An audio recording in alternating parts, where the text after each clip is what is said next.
कोरोनाच्या पार्श्वभूमीवर संपूर्ण देशामध्ये लॉकडाऊन झालेले असतानाही महाराष्ट्र पोलीस हे सद्यस्थितीमध्ये आपले कर्तव्य अतिशय चोख बजावित आहेत। मात्र अशा परिस्थितीमध्ये त्यांच्या आरोग्याला कुठल्याही प्रकारचा धोका होऊ नये यासाठी महाराष्ट्र पोलिसांच्या वतीने अमरावती पोलिसांकरिता 2 सॅनिटायझर व्हॅनची निर्मिती करण्यात आलेली आहे। ह्या सॅनिटायझर व्हॅन वेगवेगळ्या पोलीस स्टेशनच्या अंतर्गत फिरून आपल्या कर्तव्यावरती असणाऱ्या पोलिसांना त्या व्हॅनमध्ये चढविण्यात येऊन त्यांचे पूर्ण सॅनिटायझिंग करण्यात येते।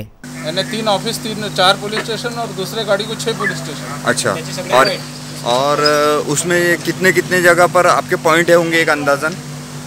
कोतवाली के हद में 7-8 पॉइंट है, राजापेट के हद में 4-5 पॉइंट है, उधर भातकुली में 2 पॉइंट है। अच्छा, कोल्हापुरी गेट में 3 पॉइंट है। अच्छा, ऐसा होता है।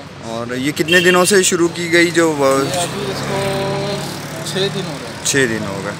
क्या कैसा लग रहा है आप लोग जैसे आज इस कोरोना के प्रादुर्भाव में जनता की सेवा कर रहे, शासन जो ने आदेश दिया उसके बावजूद नागरिक या पुलिस कर्मचारियों में क्या दिख रहा है आप लोगों को? जैसा नहीं, सब इंटरेस्टेड है क्योंकि सबको ही अपने अपने फैमिली का ये है तो सभी अपना सैनिटाइज कर लेते हैं।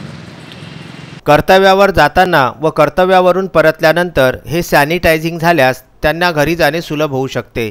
याच अनुषंगाने ह्या 2 सॅनिटायझर व्हॅनची निर्मिती अमरावती पोलिसांच्या वतीने करण्यात आलेली आहे। विदर्भ न्यूजने या सॅनिटायझर व्हॅनची पाहणी केली व प्रत्यक्ष अनुभव घेतला। Vidarbha news bureau, Amravati.